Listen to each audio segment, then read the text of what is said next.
Okay, we are looking at agenda item 12.1. We're going to invite, or I guess he can stay there. He's got a nameplate there. He's perfectly fine there. So, Deputy Superintendent Jones, do we need to queue up, or do you want me to jump in? Let me just give a little bit of background for what's been going on. First off, I want to thank all of you. I have seen you guys just in the Capitol doing the work that I don't have to do, and it's been wonderful to see you there, just getting things done, meeting with representatives and senators, and just doing good for our community, our public ed community. So thank you. It's we've had a few of us, not all of us have been able to present, but a few of us have been willing to get called up to the table and talk about some of the top 10 priorities that we have voted on back in October. And it's been inspiring to me to watch you and listen to you talk about these different programs that we voted on. And so, again, thank you. At the same time, you know, I got called up at the very beginning, and it was it's an interesting dynamic. And I don't know if this is by design, but I feel like the PEA likes to tell the public how much money we don't have and then invite USBE to the table. So I don't know if that's by design. I'll have to talk to the chairs. It probably is. So it's a little bit difficult to say, hey, thank you, we have no money. We'd like 500 million. So with that, there have been conversations, and you guys are aware of this. You guys have had most of the conversations, but we're trying to, in talking to members of the PEA, we're trying to find a realistic, quite frankly, realistic priority list that we can take to the PEA, where they won't just say, we told you there's nothing. You're asking for 500 plus million. I don't know what the exact total is. Maybe Scott has it, but you get the point. And then they end up making the decision. I have a recommendation to the board, and I bring this to the board to do whatever it is that you will with it. But in my opinion, it is something that we can take to the PEA that we say, okay, we understand that there's not a lot going on, but this is what we need. I will tell you, and Scott, please correct me if I'm wrong, they have told us 0 ongoing. So, and we brought it up again and reiterated 0 ongoing. Do we have, and so this is some context for this motion that I'm going to, or this whatever that I'm going to bring out here. And at least, do we have, or Trish, can we put something on the board? There were 2 options that we met as, it was board leadership, Scott, Trish, Elise were there, and one of the PEA chairs were there. And then after we met there, it was Representative McPherson. He had to go to another meeting. And so we said, okay, guys, let's make a couple of plans just so that we can have something that we can bring to the board. We want to recognize that you'll see on here, we have this table. We have original request, we have base budget, and then we have like a plan 1 and a plan 2, and the board can either adopt one of these plans or amend one of these plans or whatever it is that the board desires. But recognize that, for example, in Plan 1, you see paid professional hours. We're asking for 100 million, but the base budget is already 77.7 million. So truly, we'd only be asking for, 22.3 million. So it's, when we look at these, understand there's a base budget going on. So if I'm honest with you, and I'm going to say it because I've got the microphone, I prefer Plan 2. Maybe, please. Yeah. This is not in backup. This was done last second, and I apologize to the board for that. No, I'm glad you brought it up because you're not the only one saying, where are you getting this from? No, this is last second. I grabbed a couple of PEA chairs in the hall yesterday ended up somewhere in the Capitol. I don't even know how. We started in the Senate building. Yeah. Yeah, they got tunnels that we're not welcome in, except for, I don't know if I was blindfolded, but anyway, this happened so fast. And I say this because this is the speed of the board. This is the speed of the legislature, I should say. The board we don't speed. But the legislature, they go fast. And so I'm giving you all the information that I received from yesterday. Like I said, we pinned them down and said, hey, help us out. How can we get what we actually need? So again, I'm looking at Plan 2 here. I'm a little bit biased to it because I kind of threw it out there. And I'm going to speak to it just for a second here to give you some context as to why. You will see in the yellow is base budget, which means we're not asking for anything additional. You'll see that the green is increased, and then the gray is just drop the request. Okay? Now I'm asking for, there's two things on here that have the most. School safety, 40 million. Uniform reporting structure, 20 million. And I'm looking at doing all that we can to protect our students' physical safety, which is with as much money as possible. We asked for 100 million and we want 100 million. We need more than 100 million. But again, we're trying to make this work as much as possible. And we hope that the legislature, because this has to go from us to the PEA to the EAC, right? And so this isn't a final say. 40 million in school safety, 20 million in reporting structure. Again, protect students' physical safety, protect students' data. Those are my two main thoughts. The USDB, we can't forget about them. They need 4 million. We've gone over this in this room. We've gone over it at the Capitol. I don't want to forget about them. These are the needs that need to be addressed. And then my last one here is whatever we can take, whatever we can get. If we can get a 1% increase on top of the 4, I hope and believe that the 4 is going to happen. If we can get another 1%, it's going to help us. And then I'm going to ask or who am I asking about critical USBE? Somebody made a great point about it yesterday. It was probably Molly on her way out. She doesn't remember, but we're not asking there, but we're talking about maybe rebalancing somehow, or I don't know, Molly. Or unless Let me think back. Okay. Let me teleport. Deputy Jones, please. So, if I may, Chair, I recall that particular piece of the conversation, and hopefully it'll jog Vice Chair Hart's memory. Is, could we look at positions that already exist that if they became vacant, then we could reclassify them for those particular positions? We always do that before we identify the 7, what eventually became the 7. What the board, I think, is a value add to this discussion as it particularly relates to critical FTE needs, is we always follow a due process of identifying, well, what positions could we use? We have more than 7 positions that are critical to us, but then we before we came to you with what ultimately was 7, we solved the problem on the. These are positions that we just simply could not find internal solutions for without seriously declining in other programs or other processes or other requirements that are needed. So we arrived at that. Doesn't mean we couldn't go back and look at that, but I just wanted to say, for the good of that particular item, we came to you and you went to the legislature with 7 that would be very, very difficult, if impossible, for us to do because of the different funding types, the different roles and responsibilities. So 7 is where we're at. So Thank you, Scott. And just for the board's awareness, if we take no action on this, I'm going to go before the PEA tomorrow, and I'm going to fight for all 10 of our priorities. And that's what I'm going to do. So whatever the body decides here, that's what I'm going to do. I want you to know that. If we adopt Plan 2, thank you, then I will still talk highly of these ones that have the base budget. This is important to us. We don't want to see this go away. We might ask for this next year.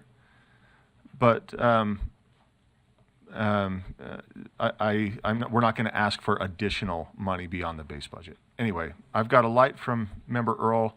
Happy to answer any questions. Scott is here to answer any questions, and we'll go from there. Member Earl.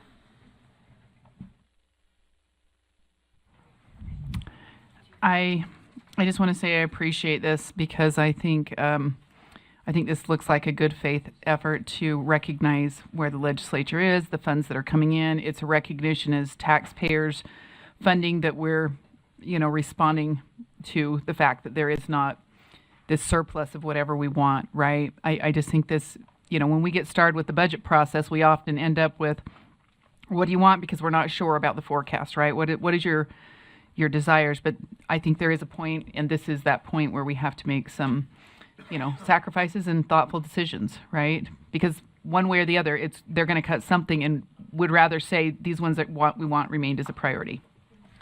Yeah, thank you for pointing that out. Just a reminder, we voted on these in October, way before we knew any sort of financial, restriction. 4 of our board members weren't even a part of that discussion. I don't even know if they were listening to board meetings. You know what I mean? Like this happened a long time ago, and now we are, jumping on a treadmill that's going 25 miles an hour while we're standing still. So let's go to Member Lear. Oh, Member Lear, you good? Yeah, I have 2 completely unrelated thoughts about this. And I hope I can remember the second one now because I just got some interesting information from the superintendent. So I'll start with the first and I hope I can remember the second. I am always, I've faced this internal dilemma for 25 years now, where we say, should we be realistic and pare down our priorities, or should we really ask for what we need and what we want? Because that's reality. It's what we need and really what we want. We're not,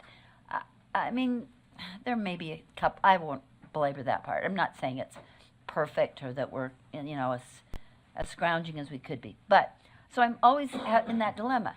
So you pare this down, you ask for Plan 2, which I think a couple of 1 or 2 issues I might differ from you, but it's a realistic implementation. And then suddenly, PEA gives $50 million to the second round of Utah Fits All. And I feel like we undersold our constituents. We undersold our teachers. And we didn't, we out of an intimidation factor or you've got to cut back, you've got to come back, we didn't really ask for what we needed. And so all I'm doing is expressing the dilemma I have. I don't know what the best thing to do is, but I want to believe that they don't have the money. And then suddenly, there's $50 million, $75 million going to other than traditional education programs of huge choices and varieties. So that's my first point. My second point is this whole school safety problem is just so concerning for me because we can't really just, at first I read this quickly and I saw school safety and then I thought, oh, they dropped the request for school safety. And I thought that was stunning. But then I thought, we've already got these incredible mandates that I keep hearing story after story. I'm sorry, Sarah, thank you. I keep hearing story after story of how we can't possibly do what I won't tell you the stories, but you've heard them too. What we can't do with what we've got. And now we're giving them a fraction with additional new responsibilities. So it's both frustrating and obviously, in some experts' opinions, unsafe. So those are my 2 thoughts, and I don't know which I would choose from all these options, but I still keep coming back to if you have no money, then why is there money for these things that are outside of educating 80% of the students? Thank you, Member Lear. Before we go to Member Bogus, I hope that leadership has represented well the will of the board. When we talk about we didn't fight, not necessarily like we, but maybe we don't feel like the board fought for this. I hope that we did well in the eyes of board members, recognizing that just as we have individual agendas, whether we want to think it or not, so do they. That's human nature. And we are competing with that. There was a full day, I believe, dedicated to like programs, outside programs, and I asked staff, like, we have to compete with that, right? And they're like, yeah. I mean, that's the reality of it. And if you get the right ear, it could make a big difference. And so we're trying. Like I said, I see you guys doing the work. We're putting in the time for sure, but we're not going to win them all. And so we're trying to. This is an attempt to narrow down and say, okay, we don't want these programs cut. Continue the base budget, but we need help in this area. And then two, this is when we held this meeting. The response was, thank you. This hasn't happened before. Nobody's asked. We just keep pushing. And again, the response was, you know, it's so much money. It's so ridiculous. They didn't use the term ridiculous. I'm paraphrasing. But it's so far out there that we're just going to choose for you. And so this is an opportunity for us to say, okay, we hear you. We value these programs. And quite frankly, of all of these, the only one that's being dropped is school meal, which it would not change to free and reduce. I know, and it sounds bad when I say it. I know it, and I'll maybe get some phone calls. I hear you. But and then we had to add the USDB because we can't ignore them. Going to board for them, right? So anyway, that's plan 2. But anyway, that's a response to your question. We have lots of lights. Let's keep going. I'm going to read out the queue here. Member Bogus, Member Reel, Member Earl, and Member Carey. Sir, did you put a motion on the table? There is no motion. Then I would move Plan 2, and then I would move to amend my own motion. There's a motion on the floor to adopt Plan 2. Is there a second? We've got a second for that. Back to Member Bogus. Thank you, sir. And this may seem odd, but I'll do this one at a time just so that we don't have to divide motions. I would move to drop the National Board Certified from the Plan 2 request. Is there a second on that amendment? Second, speak to that. Yes, sir. So I think one of the ongoing struggles based on my conversations at the legislature is that this is something that they're not interested in funding. They view the incentive for this is an LEA responsibility, and that if our LEAs want to spend WPU money on this, that is their responsibility. I don't see continuing to advocate for this as beneficial if we're prioritizing other items. This motion is not in any way, shape, or form intended to articulate the validity of the program or lack thereof. It's just to amend this as we move forward with the PEA.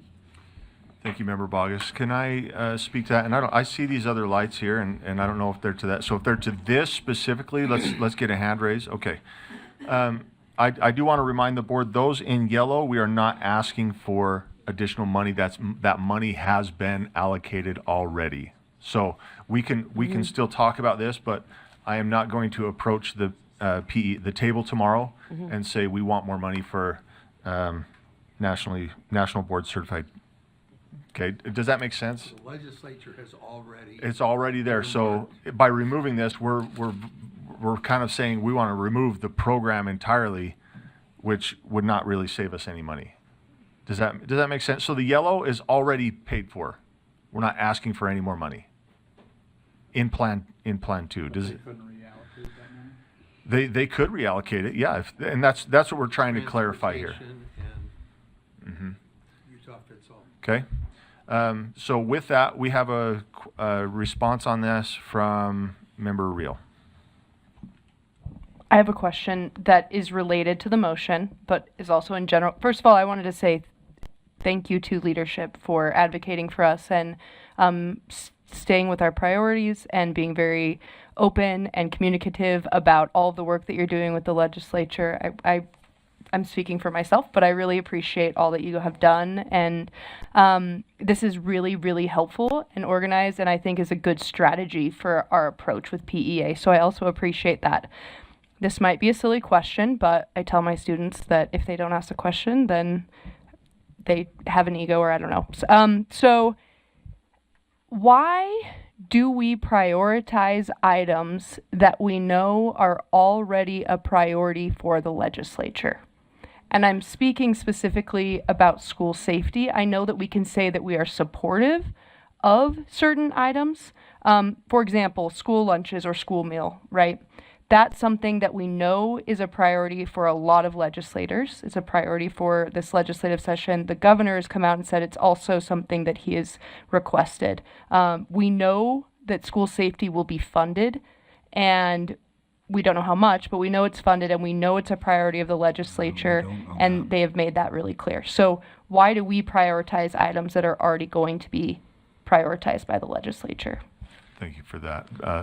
Scott? Yeah, if I could expand on Board Member Riel's question or concern is, right now there is no school safety money in the base budget. So that I echo her sentiments that yes, school safety is a priority of the legislature, but if board members and leadership will recall, Board Member Carey presented, I think it's number 5 on your priority list, with Representative Wilcox also at the table. So I think that Representative Wilcox is showing his support for the original request of the board for the, $100 million for school safety. One indication, though, that we cannot count on is if you don't see money in the base budget, that means there's been no request for appropriation yet or a continuation of the one-time money that was provided for school safety before. Hence the necessity of, I believe, Representative Wilcox sitting at the table with Board Member Carey representing the task force and all of those different aspects as well. Yes, school safety is a priority, but it's not currently in the base budget even. There's no amount that's been allocated even in the base budget towards school safety, just for your consideration. Thank you. Yes, follow up. Thank you. I appreciate that response. And Chair, if I might ask one more question as a follow-up. So I guess more broadly, when we are making requests, if they're not in the base budget, so if they're not in the base budget and we don't make the request, then we're leaving it up to the legislature to also prioritize it and ask for it and request for it to be in the base budget, right?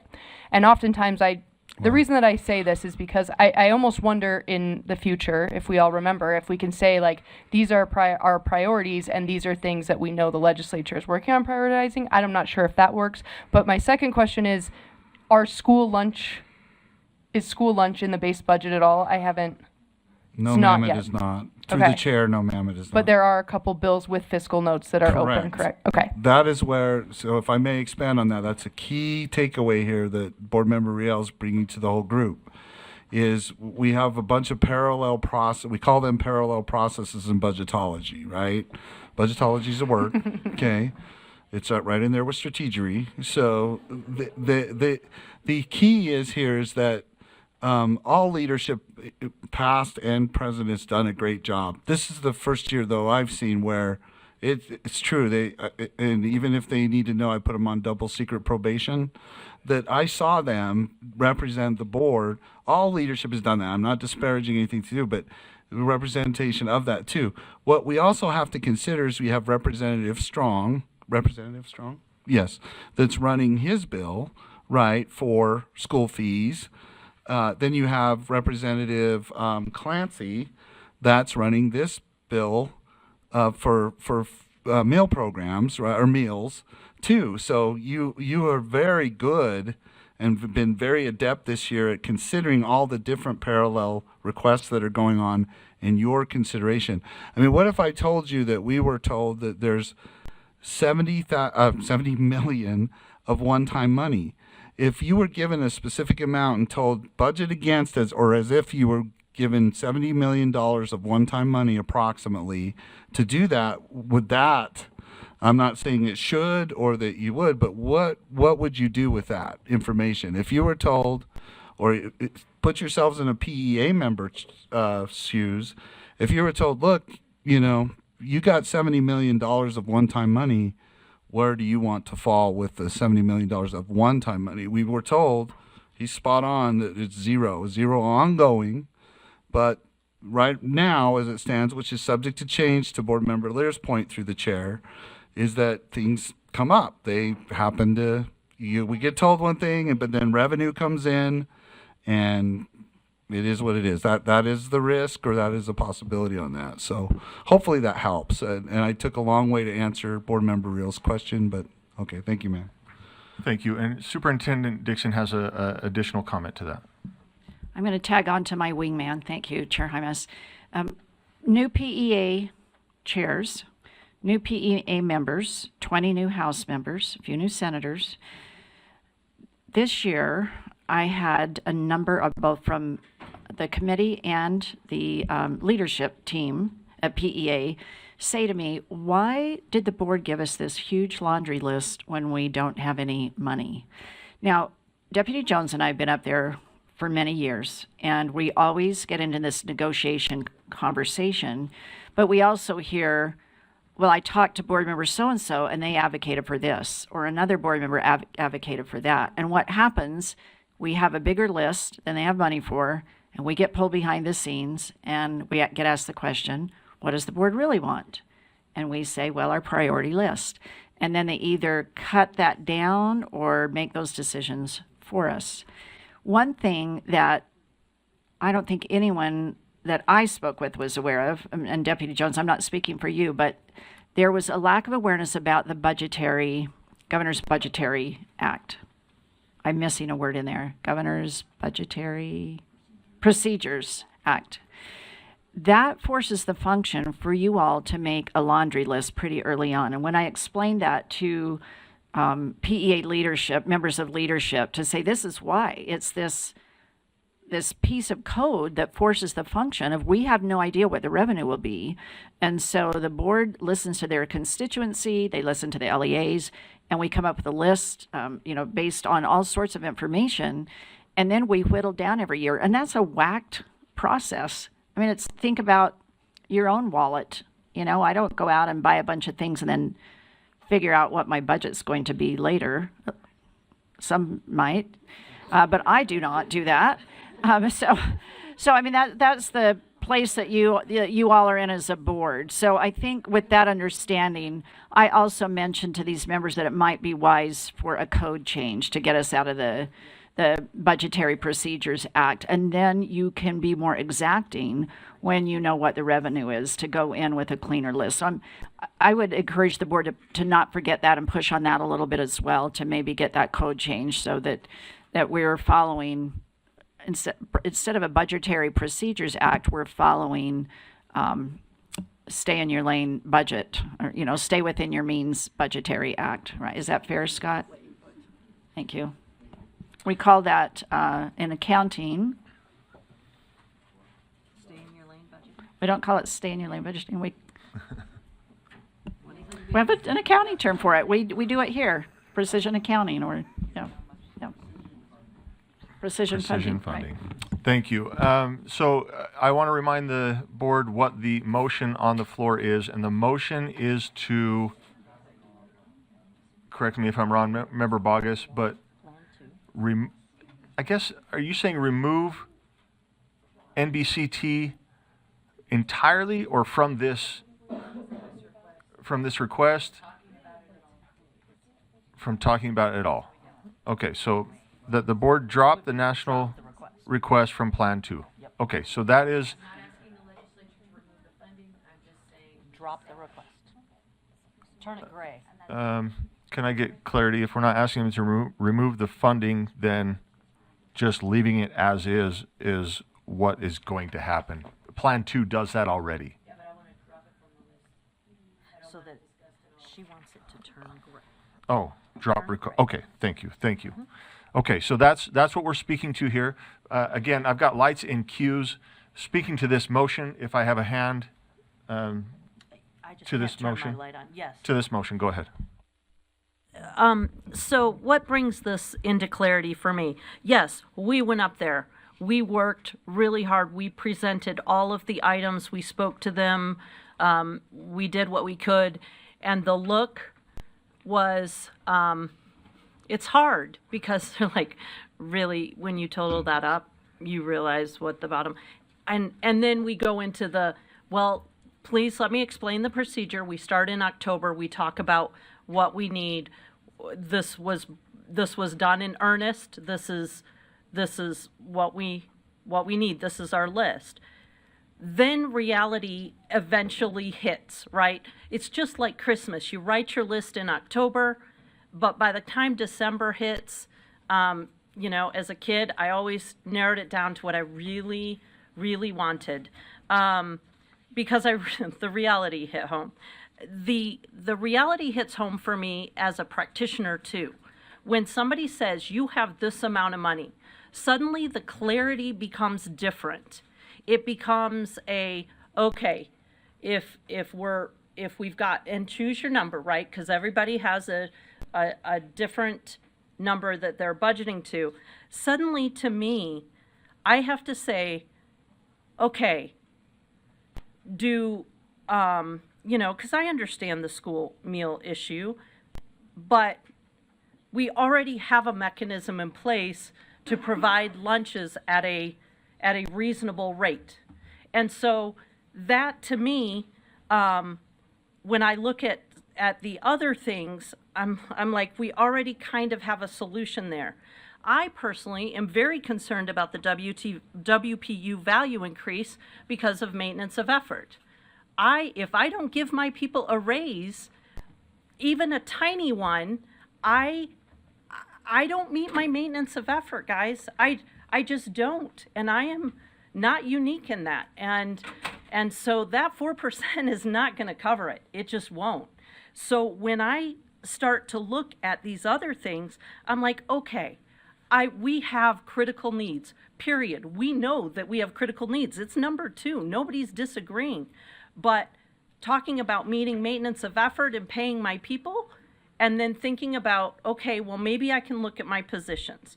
Maybe I don't need additional hours for the paid professional hours because I need to pay my people. Like, I need money in that category. So that drops that down a little bit. School safety, we know that those rules are being extended out, that Chief Pennington writes the rules, and Chief Pennington is putting those rules further out, so that gives us some relief in what has to be done right now, so that I can worry about that maybe in a future budget. It's not a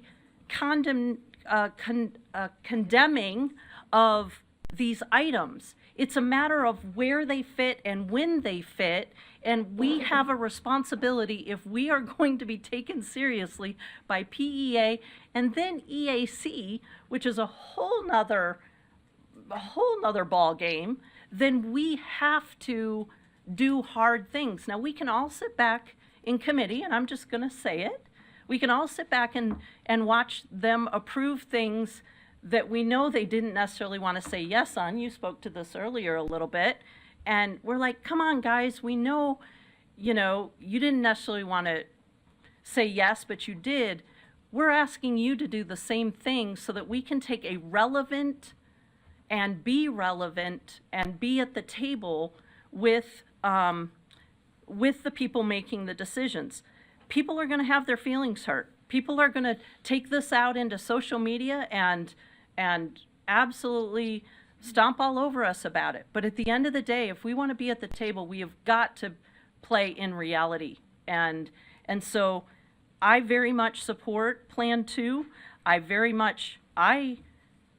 took a look at the list and said, nope, nope, nope, nope. I was the one sitting there saying, these things are, I did. I'm going to admit it. I said no on everything Because at the end of the day, if that WPU doesn't go up, I don't have teachers in front of my students. Period. I can make a lot of these things happen in my organization, and so can our professional educators and LEAs.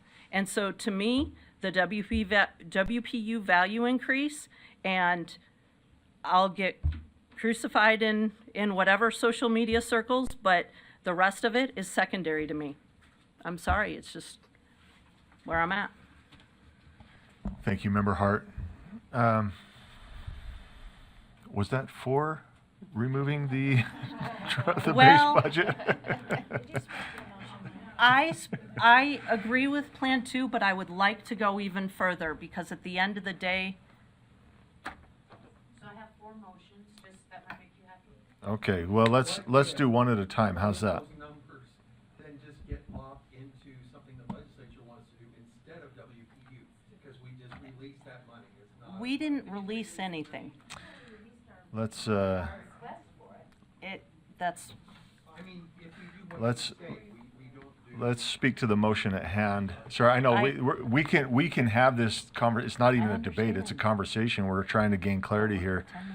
But the motion before us is that the board drop the National Board Certified request from Plan 2. And remember that we are discussing Plan 2, so we'll go as, amendments as they come. So with that, anybody else speaking to this motion, or are we ready? It looks like we're ready to vote.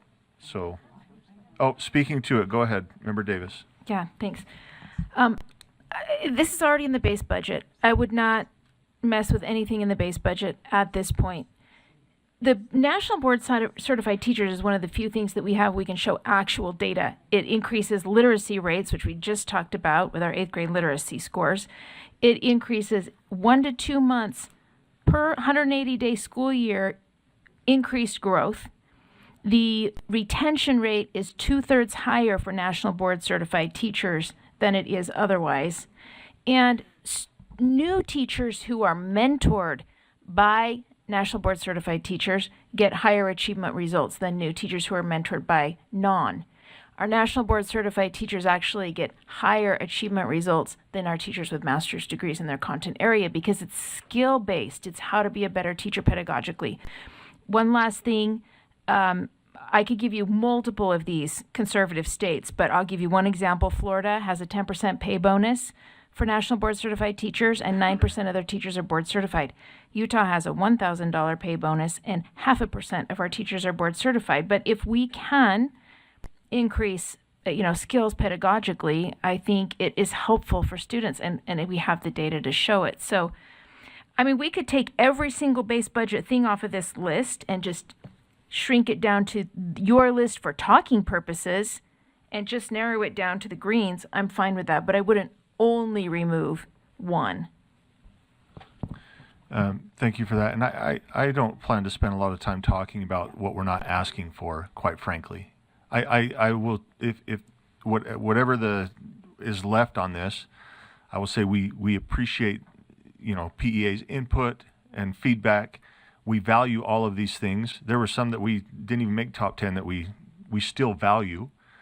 But with respect to the requests, this is what the board is doing, right? We're trying to play nice as well. And I get we can dig in our heels, but anyway, now I'm speaking away from the motion. So the motion is that the board drop the National Board Certified request from Plan 2. Let's go ahead and vote.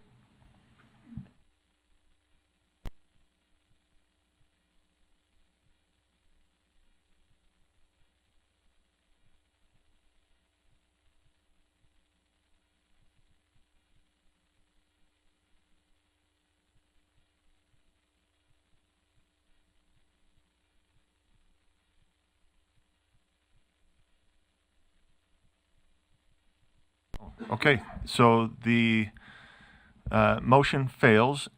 8 against, 4 in favor, 1 abstention. Those in favor are Member Hall, Member Kelly, Member Bogus, Member Earl, the abstention being Member Brinton.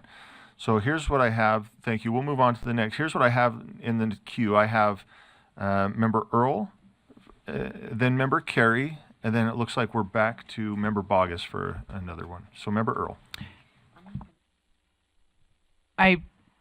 I was just going to move Plan 2, but it sounds like the motion's already on the table. I put it up there a while ago. So Perfect. Yep. Member Carey. Thank you.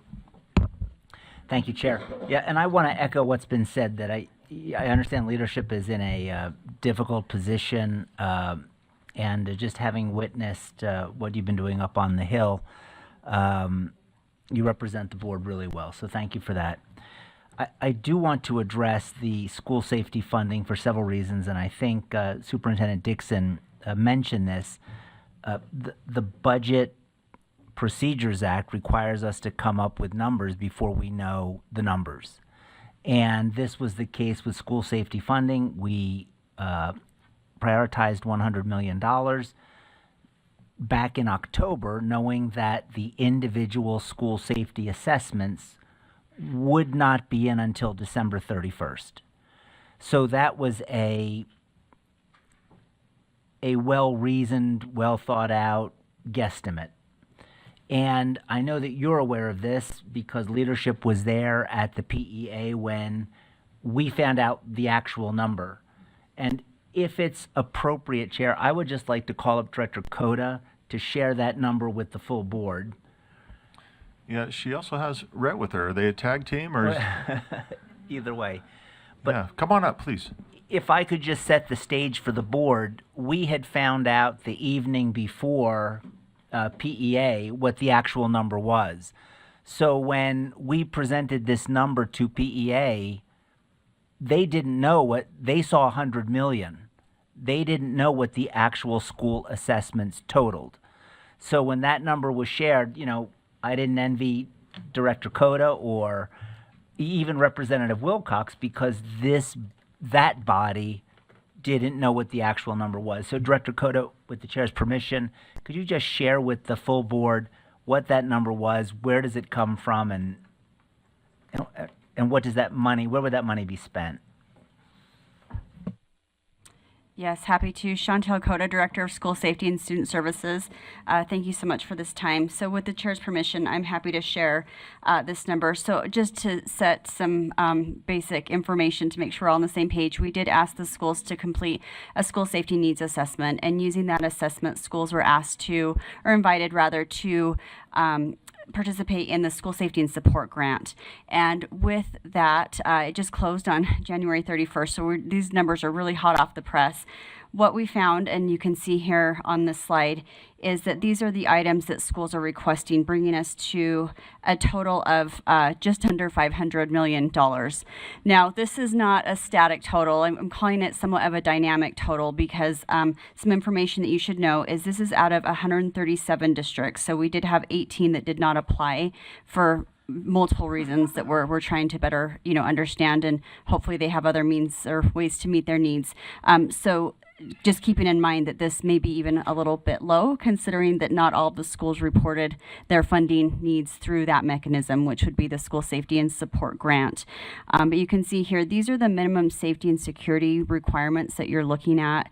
So these all came out of House Bill 84. These are the items that schools need to have in place to be deemed safe schools.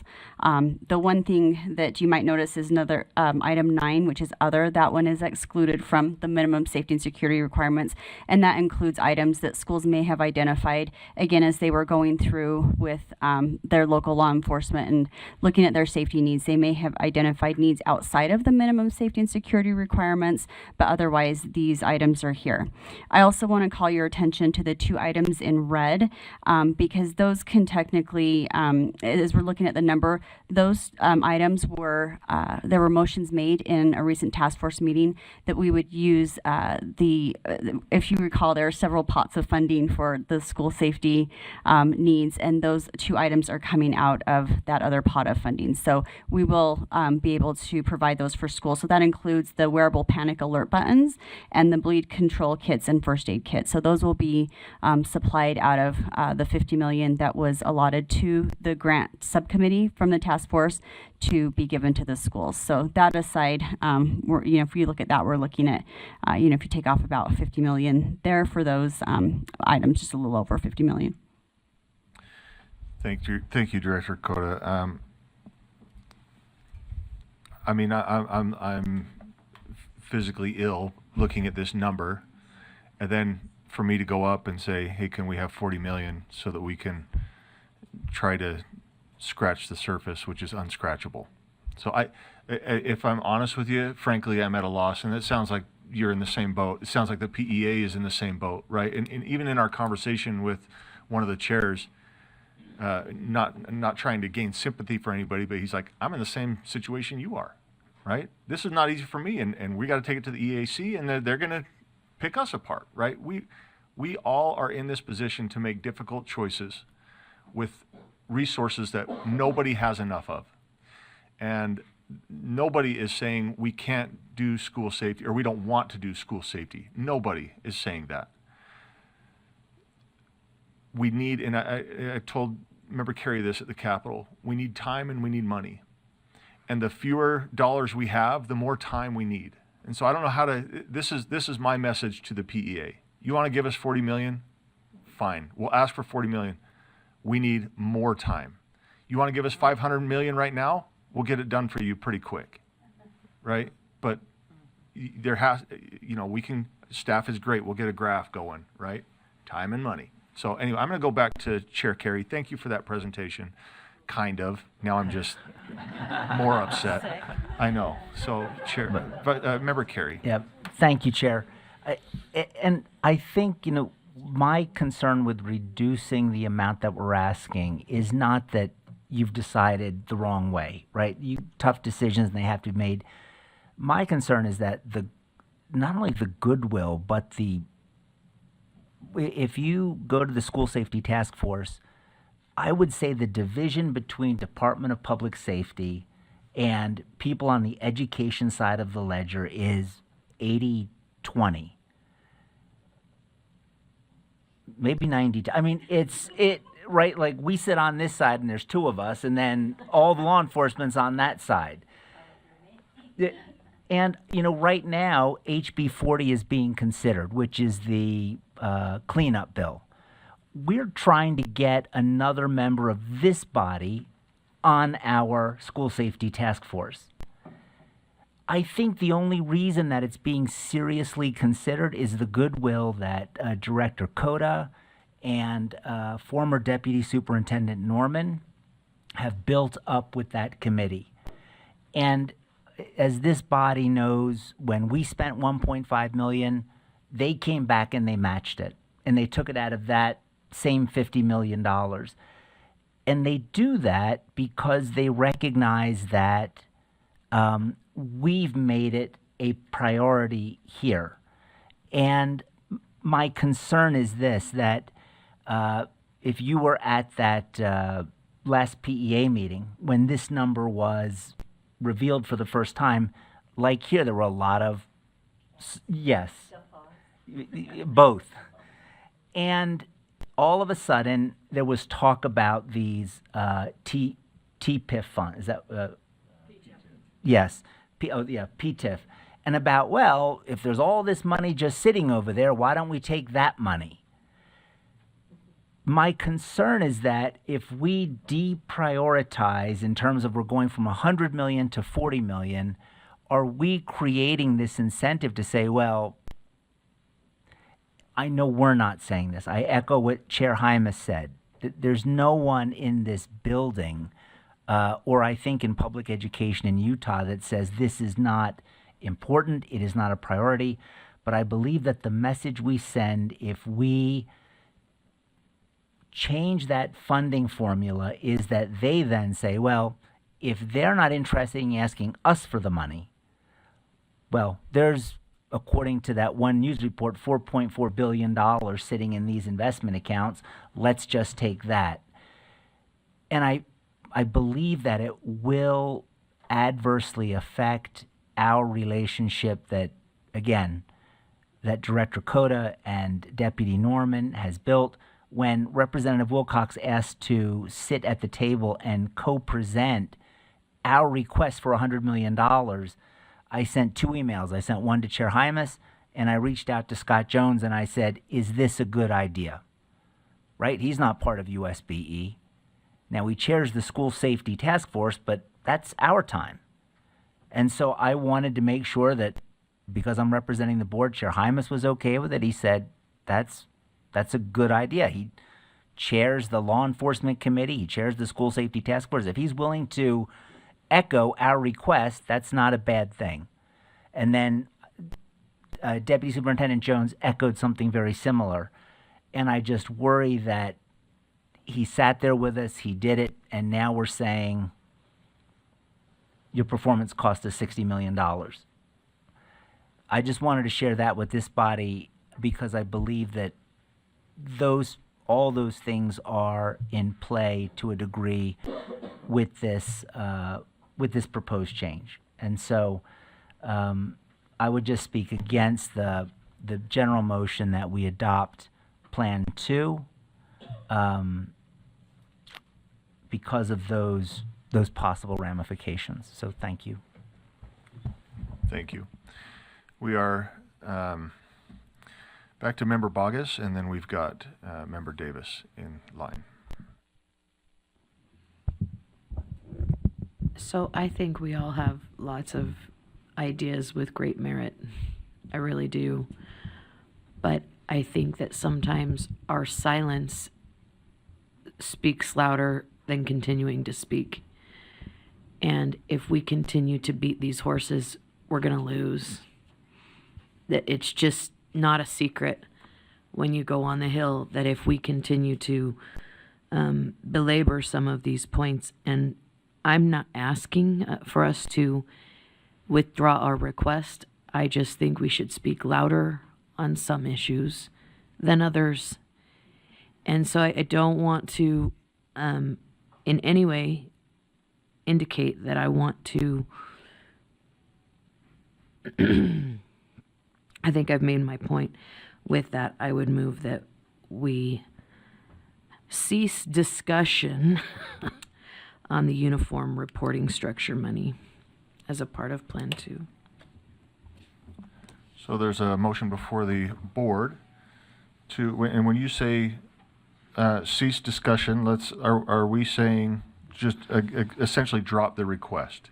I just want to make sure. That would be essentially the thing, but I think that the messaging matters, and for drop, and can I just interrupt with a point of clarification? Mm-hmm. If it's a dropped request, yeah, I might just say something as simple as if I have time to say anything, that's no longer on the table.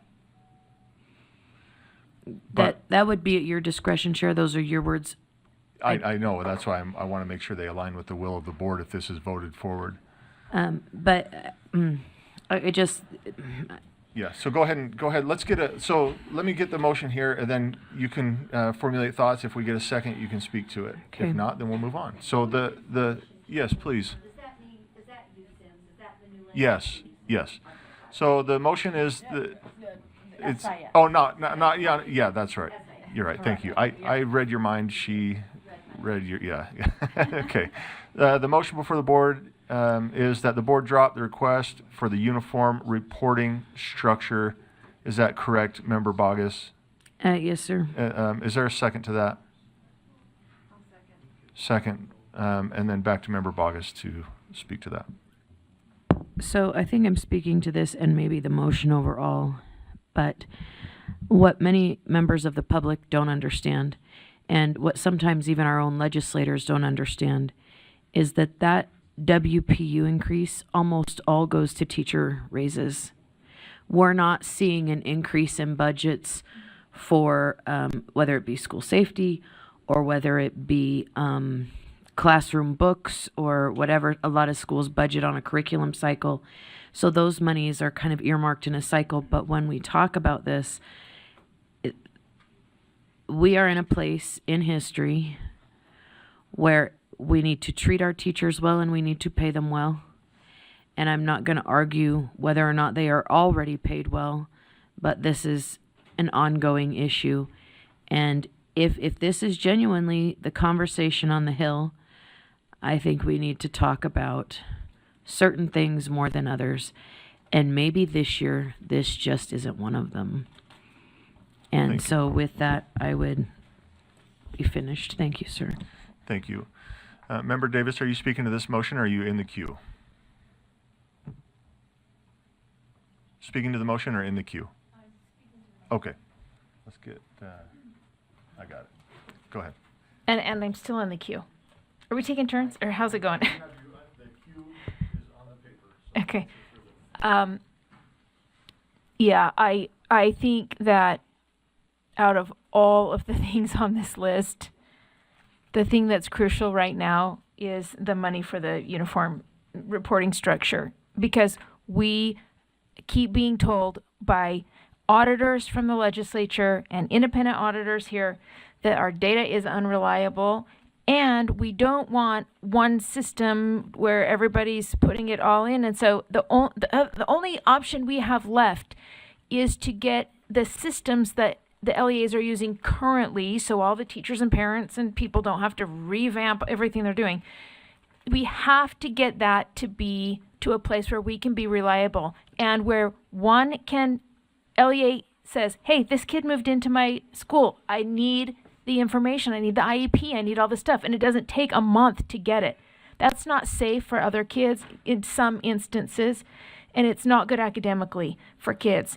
So that one, I think, of any of these, we've got to preserve. But I have an amendment 2 to draft 2, so I want us, don't take me out. Yeah, we still have you in the queue. So the motion is that the board drop the request for the uniform reporting structure. Member Brinton. Thank you, Chair. I had my one of the technical directors for my big district reach out and say they absolutely do not want a statewide SIS. They are totally opposed. This will set them back 10 years with what they've created. We did vote on this a while ago. We're not talking about a single SIS. So hopefully we can report back, and hopefully they understand that now. But anyway. Okay. So the motion before the board is that the board drop the request for the uniform reporting structure. Let's go ahead and vote. If we're ready. Yeah.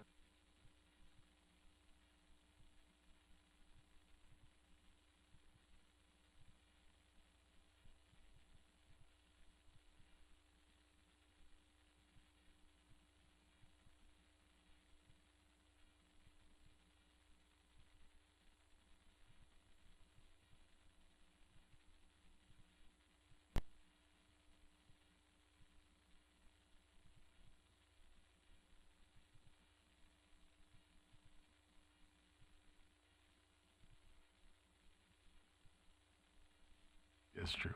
Okay, that motion fails. 12 opposed, 2 in favor, 1 abstention. Those in favor are Member Bogus, Member Carey, and the abstention from Member Green. Member Davis. Yeah, thank you. I have an amendment to the motion that's on the floor. I support Plan 2 with the understanding we may need to come back next year for additional, especially in the reporting area. But my amendment would be to add 10 million more to school safety, and I'll say why. We've been told that they don't have any more ongoing money, and that they have 76 million of one-time money. Our current requests come out to about 65, 66, so adding 10 more would be the 76. So we're staying under the budget that they told us they had left. And then I would also move that if the 80 million ongoing funding for UFA gets funded, or 50 million gets funded, that out of that 50 million one-time money be taken from that ongoing allotment to be added to school safety. Three of the categories on the school safety request right now are ongoing. So I'm assuming those are going to be put off in the code for another year or two till they get more ongoing funds. But the other 7 or 8 or however many left, those can be done with one-time funds. So I think we just say, look, if you have 50 to 80 million ongoing for UFA, just give one-time 50 million to safety so we can implement what we're asked to do. Plus the 10, and I'd like to vote on these separately. So we've got we got motions and speaking to motions and no seconds. And I get nervous without seconds. Okay, we've got a second. But we've got two, you're saying you'd like these two Voted on separately. voted on separately. So let's just make sure, if you keep your eye on the screen, Member Davis, make sure the first one, that the board amend Plan 2 by adding 10 million more to school safety. That's our first one. Is that correct? Okay. Yes. And it's been seconded. Which Member- takes us to the total one time they and, gave and us. it's a one-time, it's not ongoing. Member Bollinger.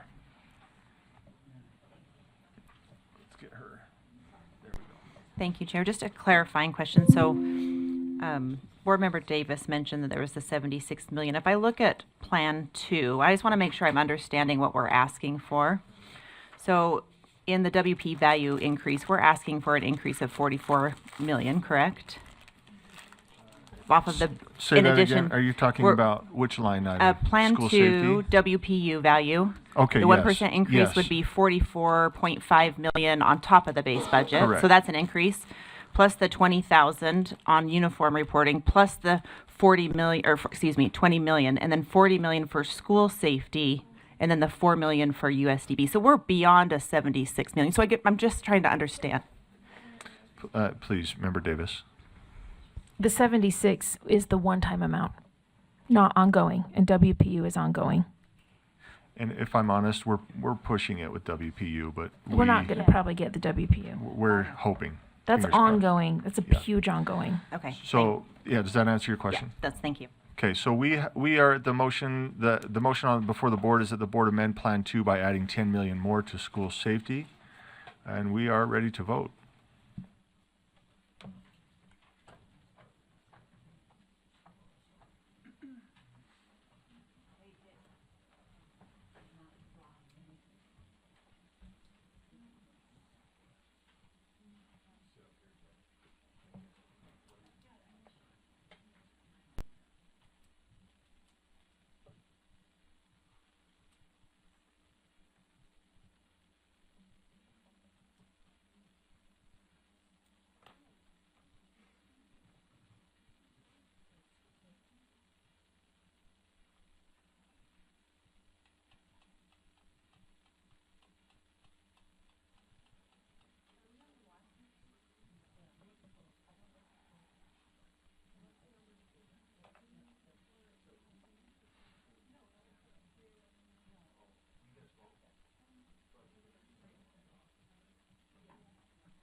The motion, again, it's on your screen, to add 10 million to the newly requested amount for school safety in Plan 2.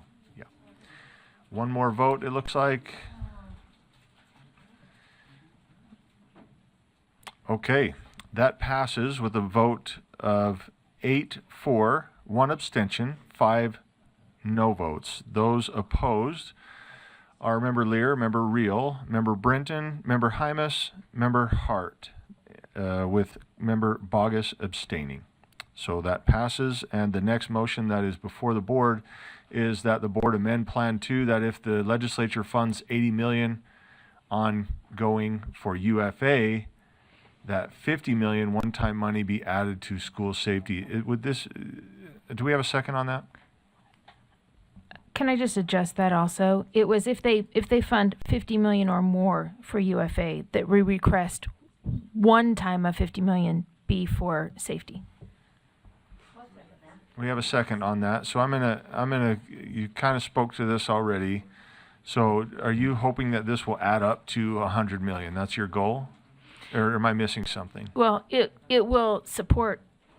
It will be a way to find the 100 million that we requested. And can I speak since it's time to speak now? Yes, I just want to remind the board that we very initially voted to ask bill sponsors to make the bill more reasonable if possible, because all of our schools are out of compliance. So that is our first request. So maybe we won't need any of this money, but if the bill is not made more reasonable, we've got to get funds to be in compliance. So that's the request there. Thank you, Member Davis. I'm I'm trying to gain clarity.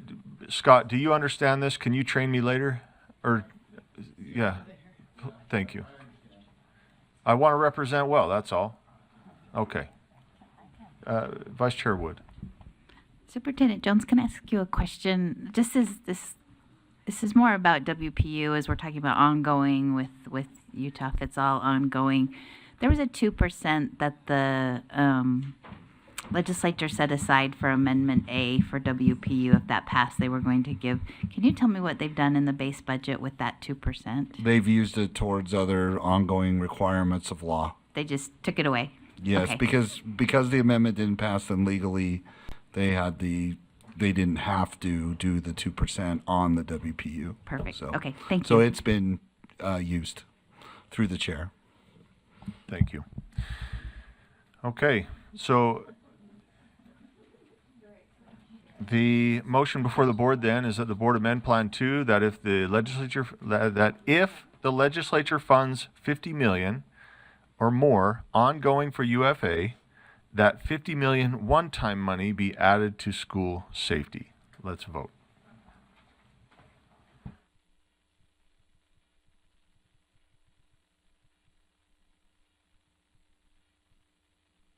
From the UFA pot.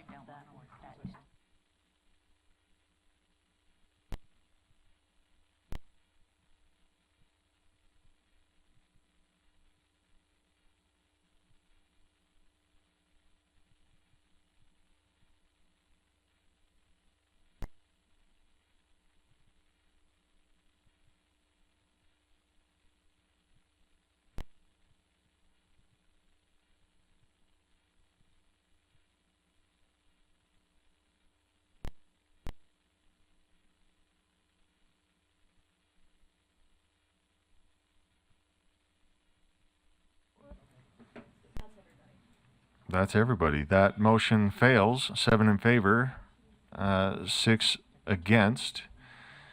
And so those against, we put yes, but it does fail. I don't know how we're going to mark that. But anyway, those against are Member Carey, Member Kelly, Member Earl, Member Hall, Member Hymas, Member Hart. This brings us to our underlying motion, and that is that the board adopt Plan 2 as amended. The amendments are that we are going to add 10 million to school safety so that and then we are also going to, nope, that was the only one that went through. Okay. That we are going to add 10 million. So we are going to request in Plan 2 that 40 million become 50 million. That did pass. That was the first one, and that passed. To school, yes, thank you. So as Member Kelly said, Plan 2 going through with 10 million additional on to school safety. So Vice Chair Wood. I would like to amend Plan 2 and to add in our critical USB full-time employees. This is an ask. If we talk about what we prioritize, I think we need to still prioritize our agency. So for clarity, That's 1.3 million ongoing. that's ongoing. It Are you is. asking, because we've kind of talked about one time and ongoing, are you requesting the 1.27 million or the 28,000 one time? 1.27 ongoing. Ongoing. We're Yep. gonna request the ongoing. Okay. So the motion then before the board is that the board amend Plan 2 by adding, please scroll up whoever's driving. Yeah. By adding the 1.27 million ongoing funding request for the critical USBE FTE. Do we have a second to that motion? Second is there. Back to Vice Chair Wood for to speak to the motion. Oh, I think I did, but as Superintendent Jones spoke before, they've gone through, they've taken care of what they could. We have UPAC investigations from 2019. We have continued audit requests that are fulfilling our time. I think people are saying Debbie's never has not taken her time off in how many years? So I just think we need to at least request those things that are a priority that we can't get other ways. Thank you. Member Davis, is this a comment or a cue? Okay. Okay. So the motion before the board then is that the board, that the board amend Plan 2 by adding the 1.27 million ongoing funding request for the critical USB EFTE. Vice Chair Hart. I want USB to have the staff that they need to do their job. Obviously, I'm a board member. I want them to be able to do their job. This is not the way we're going to get FTE in our organization. It is not the path forward. In order to get FTE for our USBE, it would have to be in a fiscal note attached to something that the legislature wants.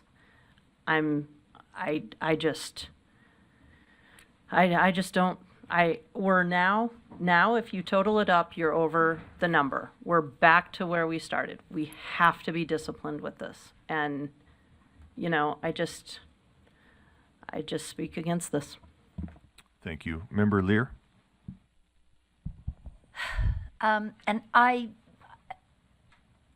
You're beginning to make a dent in my resolve to say, no, we need this.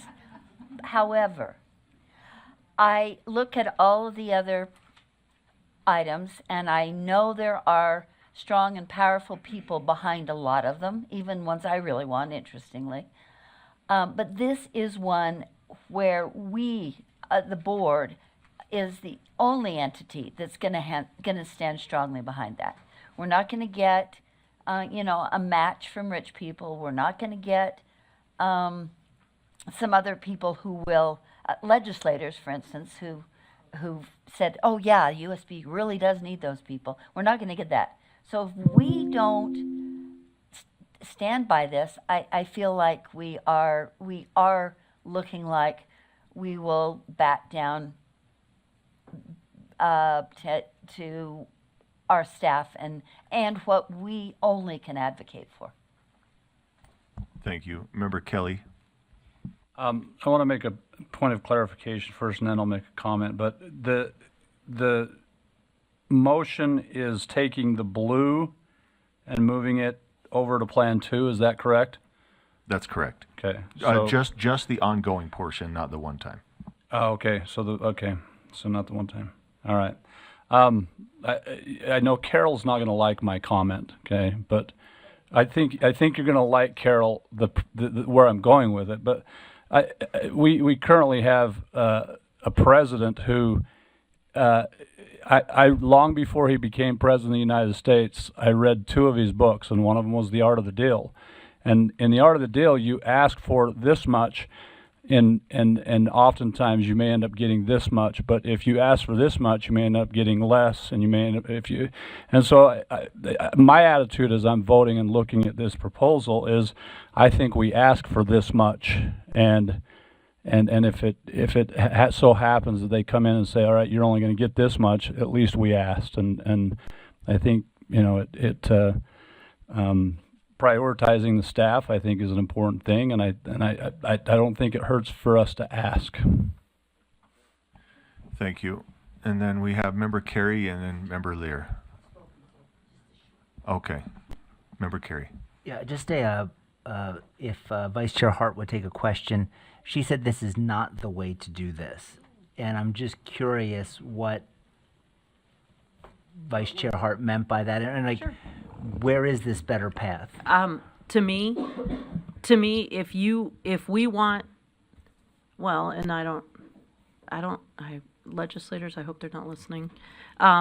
If we needed more staff, then we probably should make sure that the fiscal note is appropriate for something that a legislator wants, and that it includes staff, and we find the win-win instead of pushing this way where legislators are going to have to, I just believe that you can always push through to a win-win and get a legislator something that they want and also get something that we want. I think that by sticking your, putting your stake in the ground like Nicole Kidman did in the movie where she staked her claim on the land. Okay. Anyway, I think that's folly in this. I just think it's folly to in this climate to say this is it, because I sat there and watched a bunch of people do that in front of PEA, and a bunch of people saying, this is what we need, this is what we need, this is what we need. If we want that, then we need to go hear what they want too and work those things together. It's a hard thing for me to articulate without having an example, but I am more concerned right now, to be honest with you, about CCA being cut out of being carved, the carve out being eliminated, than I am half the things on this list. And so I think there are too many things that we're thinking about these things in isolation when they need to be thought of all together so that the legislature can win at the same time we win. Follow up for Chair Carey, or Member Carey. Thank you. So if I understand correctly, what you're saying is, for instance, if a legislator comes and says, we want more accountability, we want more enforcement, that's the time to say, we can do it, and watch this Nicole Kidman movie. But I understand. Thank you. Okay, I do. Thank you, Thank Member Carey. Member Lear? I'm just trying to understand well, first of all, I want to make sure I understood. You want to take away the ongoing and the one-time, Leanne, or just the ongoing? The motion is to add the ongoing Oh, I know. to you Plan take away. 2, Add the ongoing, but not the one-time. but not the one-time. Yeah. I agree. My point was going to be, one-time money does not help us with staff. Thanks. Thank you. So the motion before the board then is that the board amend Plan 2 by adding the 1.27 million ongoing funding request for the critical USB FTE. Let's go ahead and vote.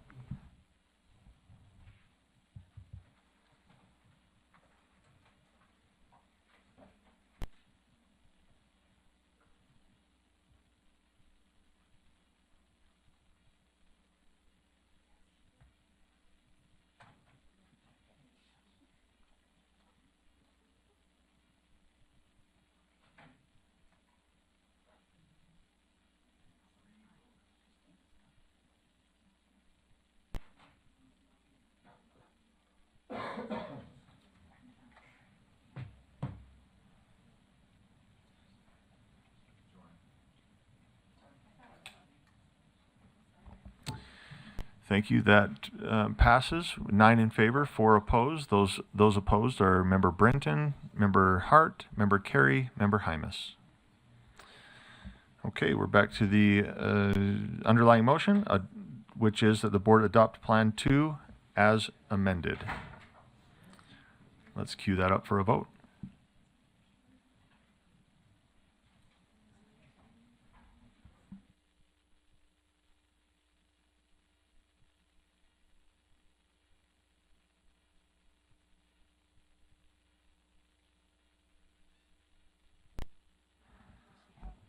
Member Davis is. It's just I just want to explain my vote really quickly. Okay. That I'm supporting this, but it's an understanding that we are going to need to come back for the reporting structures. We are going to have to come back next year if this passes, because this will get us through the next 4 years, but not, the next 7. Or sorry, this will get us through 3 years, almost, not 5 years. We needed $7 million for the next 5 years. So just throwing that out there, understanding we are going to Thank need you. to come back. Yeah. And I don't want anyone to say, well, we got that last year. Well, we got a fraction. We recognize that. As leadership, we recognize that. Okay. Yep. Let's vote, please.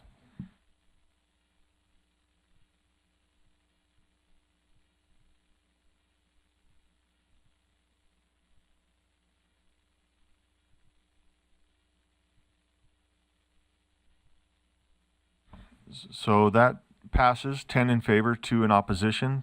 Those opposed being Member Brenton and Member Carey. Okay, Vice Chair Wood. All right, I have a handful of motions regarding the legislative fiscal analysts. I'm going to take them one by one, just because I know that they would end up being divided anyway. So the first one is, I move that the board recommend to the legislature that ongoing funds be maintained for the CTE student organizations, CTE college and career awareness, and CTE work-based learning. If I have a second, I'd love to speak to it. Is there a second? We have a second to that. Vice Chair Wood will speak to that, and Scott has his hand up so I will have patiently. Scott speak to it while I find my data. No, well, Chair, can you just orient the board members to their, in the backup is what or Vice Chair Wood is referencing, right?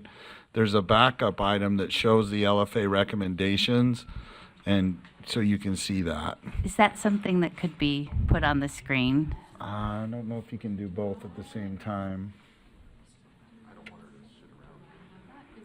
It's in the backup. It's in the backup to 12.1. It's the first, yeah.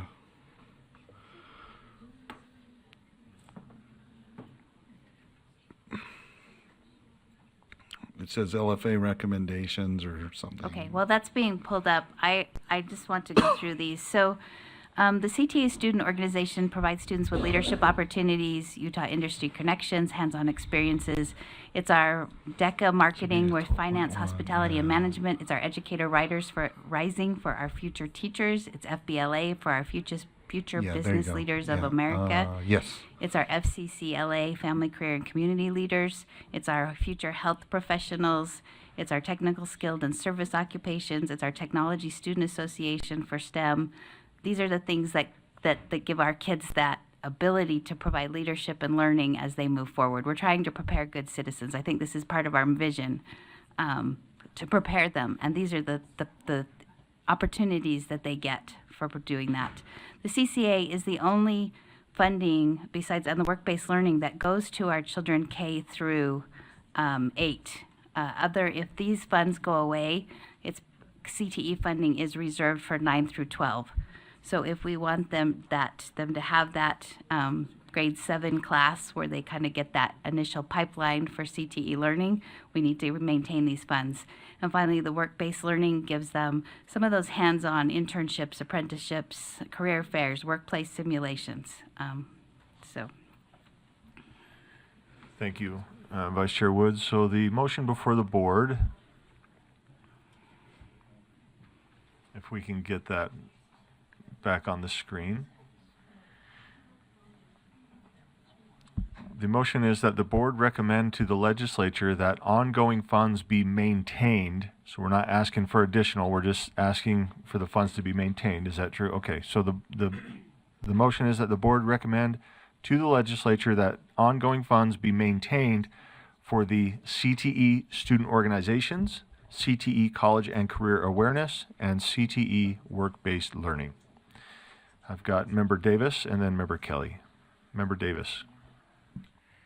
Just quickly, Leanne told me in the hall, I think there were like 15 or something lines that they're going to sweep the carry forward balances, and she's only got like 4 to bring forward. I think these are really serious to understand what we are voting on instead of just doing a carte blanche. Take it all. Take some, but preserve some. Thank you. Member Kelly. I want to speak to the motion in terms of the CTE student organizations. I know that most of you know that I'm a coach. You know that those extracurricular activities are things that I value, and this is a sports team for a lot of kids that are engaged and involved in a different way, and these are the programs that motivate kids to go to school. These are the programs, and I mean, we've all seen an FFA student wearing their jackets, and they engage in activities that are real life scenarios And so, you know, FBLA and DECA, they're going to conferences, making business presentations, oftentimes doing Shark Tank type deals with businessmen and creating small businesses for our students. And so I think these programs are vital to students, and I would speak in favor of it. Thank you. We've got Vice Chair Hart and then Member Bollinger. So, I am also a former CTE teacher. I'm also a lifelong 4-H'er, and I can recite the 4-H pledge, and I believe it to my core. And I credit that plus debate with any small piece of success that I might be able to achieve. Having said that, my order here, just to be clear, is CTE College and Career Awareness, because you take that out and you're taking out middle school CTE. And that, to me, just, you can't do that. Second, the student organizations, they are the lifeblood of CTE. They are what makes, the competitions is what makes CTE come alive and is what is so amazing about CTE.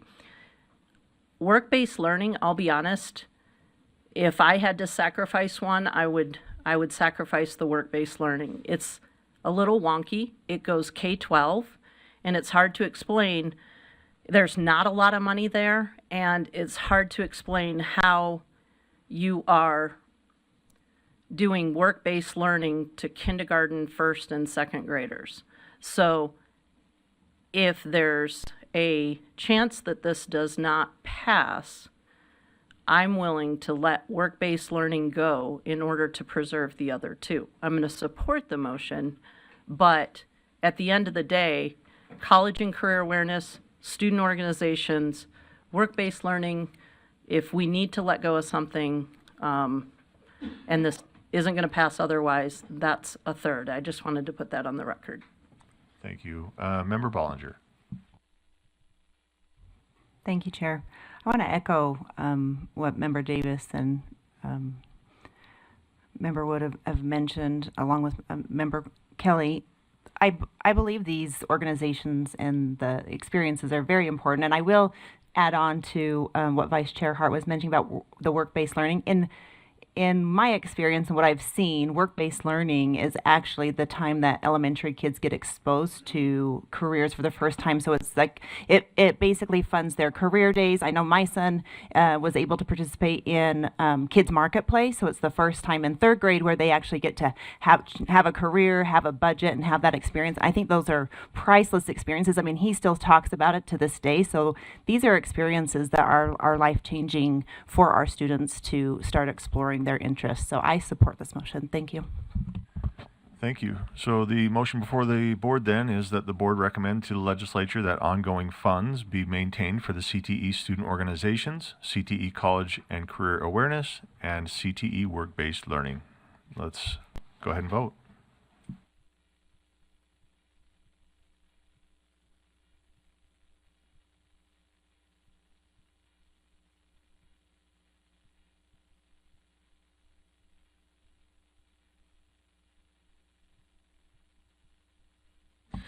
Okay, that passes unanimously. Back to Vice Chair Wood. Okay, I move that the board recommend to the legislature that ongoing funds be maintained for the grants for professional learning. Do we have a second? Second for that. Member or Vice Chair Wood, speak to that. All right, so I have I've tried to figure out what does all this mean? What do they do? Because this program will go away if this funding is not maintained. So right now, 115 of 125 elementary LEAs use funds for this grant, including a significant number of FTEs. These are the only funds in Utah Code which are focused specifically on professional learning for elementary educators. Our early literacy coaches and salaries and benefits for our RESAs are paid through that, as they mentioned today.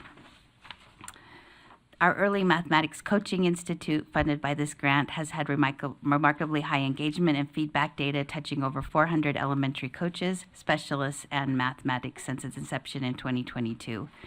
It's teacher stipends to attend training, presenter fees, coaching supports in early literacy and math, substitute costs for teachers to attend the professional learning, hiring an early literacy or math coach, and supplies and materials for teachers.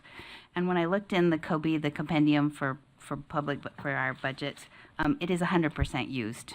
So this is not stuff that's sitting over and being left over. Our educators, our elementary educators are using this. Thank you, Member Wood, or Vice Chair Wood. So the motion before the board is that the board recommend to the legislature that ongoing funds be maintained for the grants for professional learning. Member Vice Chair Hart. So this is what I think at least one of the RESAs were also talking about today when they did their presentation. And I just wanted to point out, just to redeem myself, these things are what I think about when I make decisions about these other things on the list.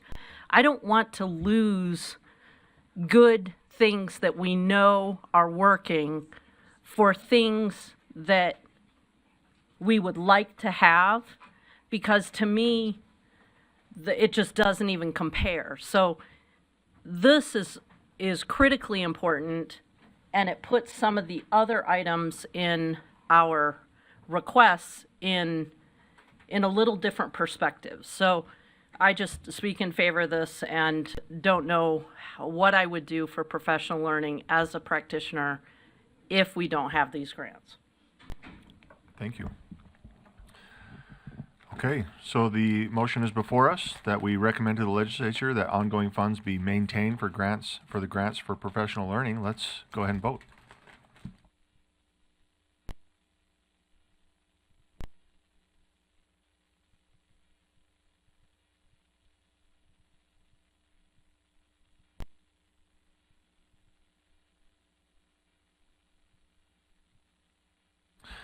That passes with 12 in favor, 1 abstention, the abstention being from Member Kelly. Oh, Vice Chair Wood. Okay, one more.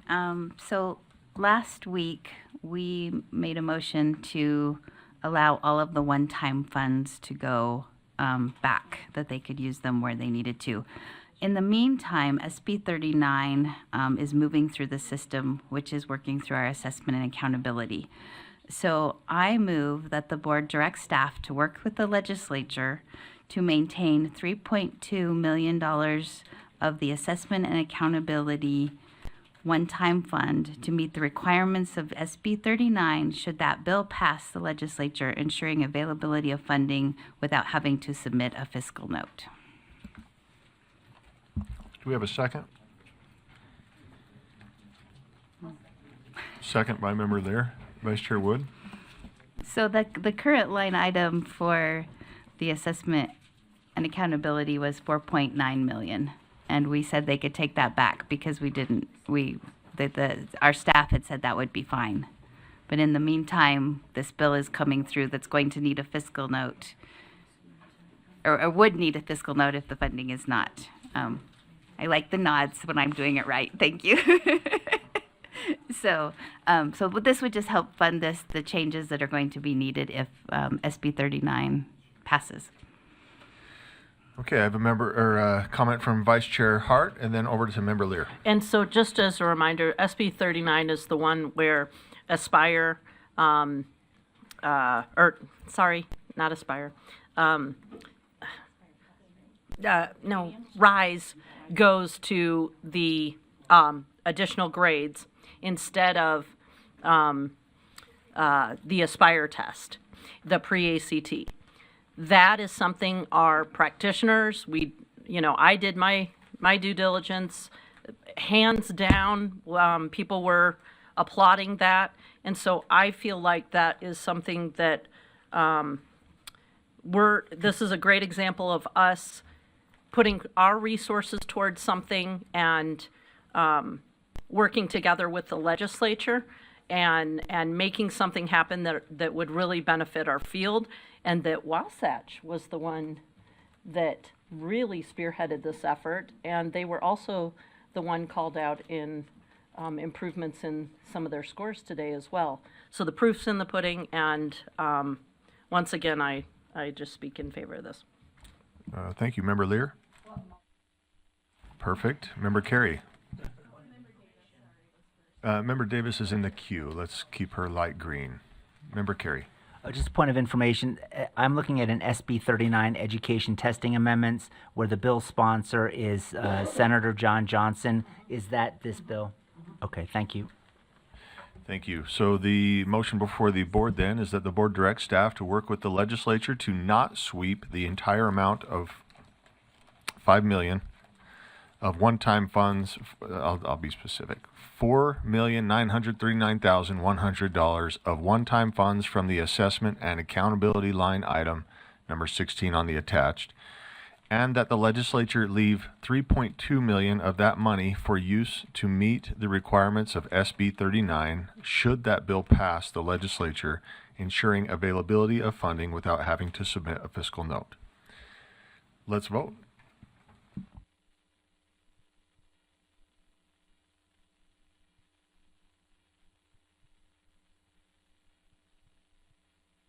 Okay, that passes 13 in favor with one abstention being from Member Bogus, who missed out on the conversation. So we appreciate her return though. So let's move on. We've got Member Davis. Did Member Wood have any more? Oh, you're not going to do special ed? Oh, man. Okay. Well, May I speak? You guys want a conversation? Can we have a conversation? All right, I did have a motion prepared for the impact aid. When I checked the current funding, it's at $9 million, and they're taking, they're only taking a portion of that away. how much?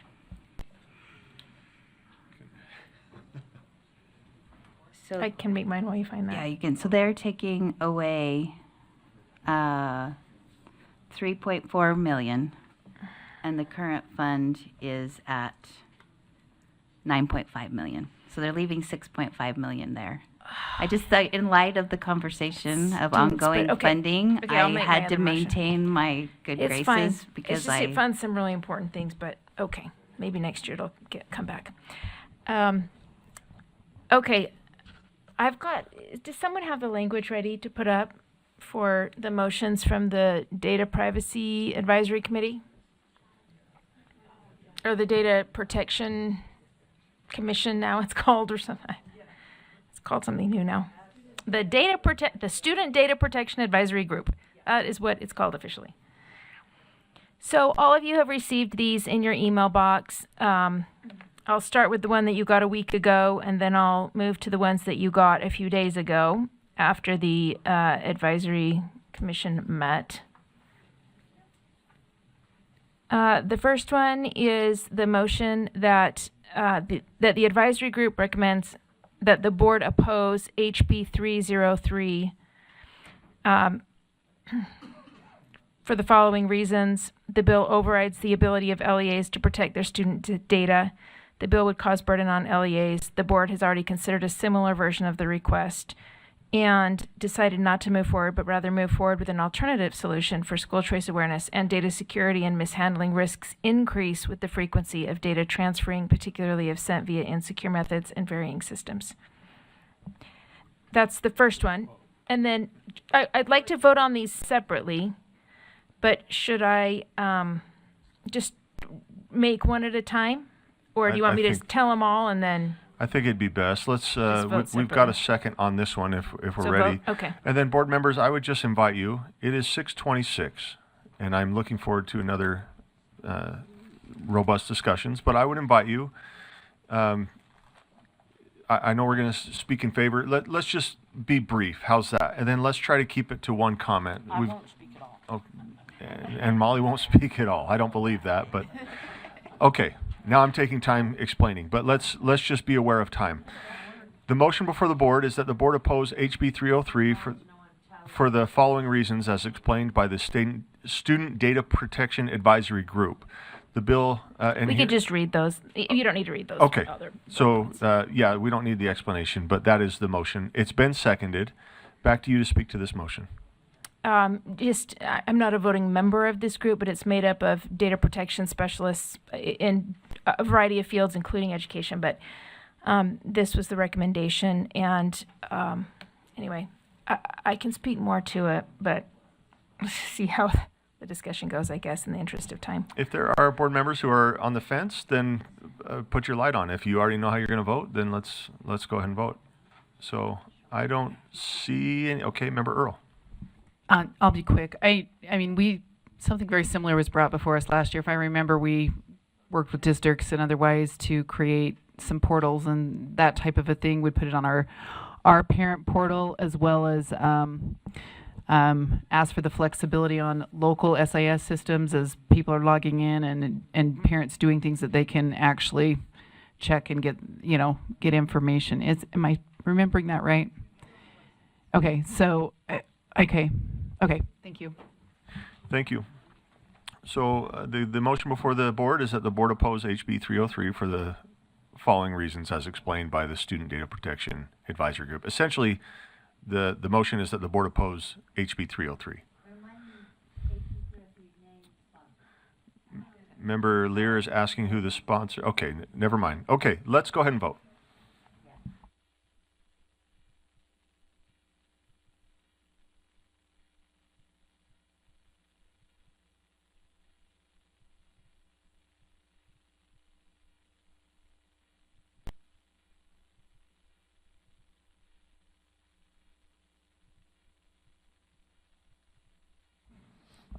Okay, that passes. 8 in favor, 4 abstentions, 2 no. The abstentions being Vice Chair Hart, Member Earl, Member Kelly, Member Bogus. The no votes being Member Hymas, Member Carey. So that passes. And I believe Member Davis, you've another motion? Please.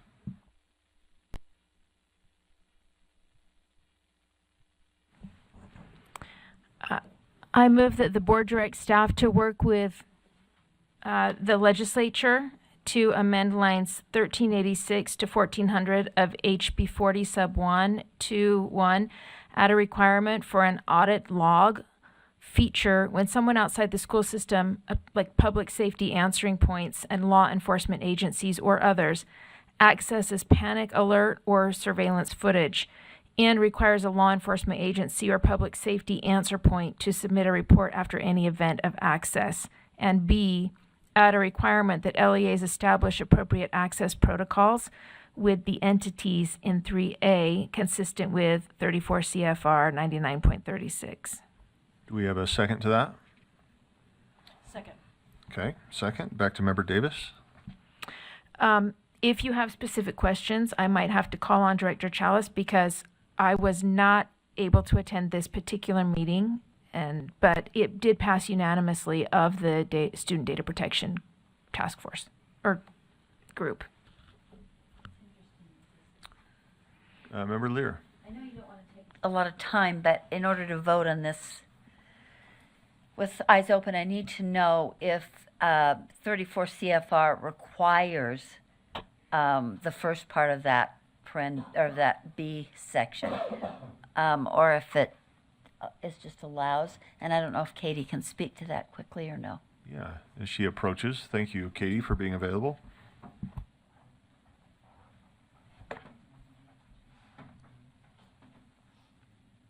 Or even.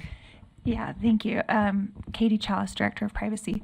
34 CFR 99.36 is the portion of FERPA that we sometimes call the health and safety emergency exception. So the feeling of the advisory group was that any of this access would be only warranted under that health and safety emergency exception. All right, that's really helpful. Thank you. Thank you. So the motion before the board then is that the board direct staff to work with the sponsor to amend lines 1386 to 1400 of first sub HB 40 to A, add a requirement for an audit log feature when someone outside the school system, public safety answering points and law enforcement agencies or others, accesses panic alert or surveillance footage and require a law enforcement agency or public safety answer point to submit a report after any event of access. And B, add a requirement that LEAs establish appropriate access protocols with the entities in subsection 3A consistent with 34 CFR 99.36. We've got lights from Member Davis and Member Carey. Yeah, just a question, either for Member Davis or Director Chalice. It's my understanding that in some of our LEAs, this surveillance video is actually recorded at the law enforcement building, like the police or the sheriff. So under this, if I understand it right, how would that work? Like if they're the ones recording it and watching it, they have live access to it. But the way I'm reading this is they would still need to keep a log of who's watching it or accessing it. Can you just help me understand that? Thank you. Would you like me to respond to that, Chair? I admit I am not certain about this, but I will say that I know that the vast majority of LEAs maintain their own security, basically like closed circuit security footage loops, and but it is possible that some LEAs are the surveillance is managed by a law enforcement agency. If that's the case, it's uncommon. And also, if that were the case, then it would. Yeah, I don't know how to finish the rest of my thought there. Follow up. Yeah, it's much like Ogden School District, right? Like their surveillance, they have a feed to the Ogden police. So they see real time what's happening. So my concern is by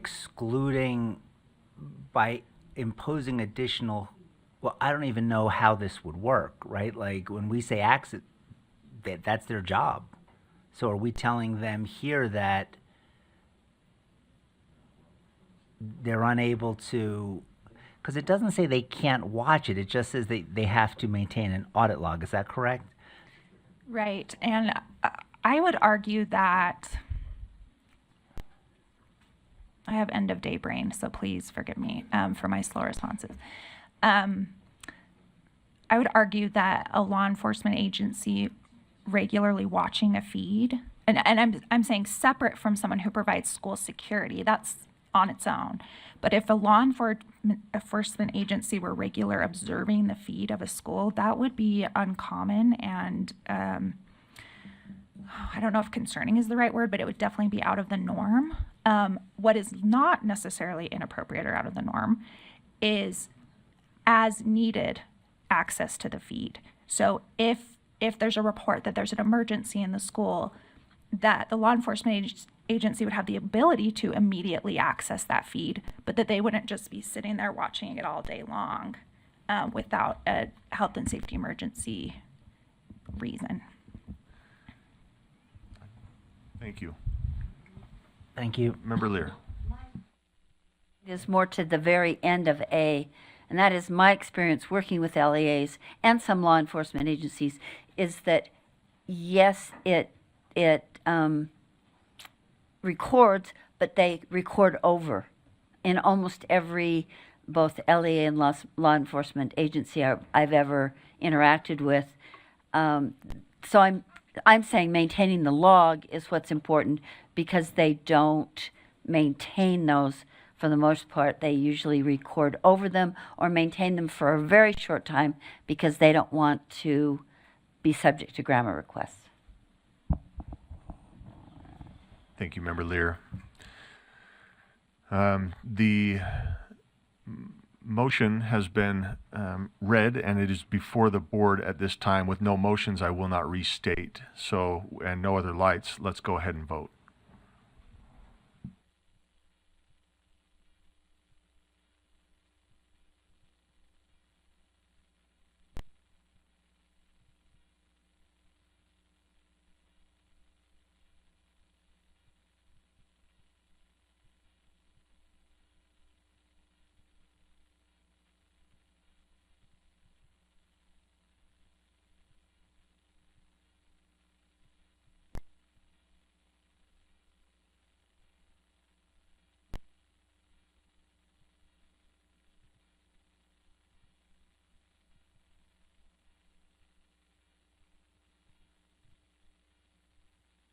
Okay. So that motion passes, 8 in favor, 5 opposed with 1 abstention. Those opposed being Member Brenton, Member Hall, Member Hymas, Member Kelly, Member Carey, with Member Earl abstaining. Member Davis, you have your light on? Yeah, last one, if that can be brought up.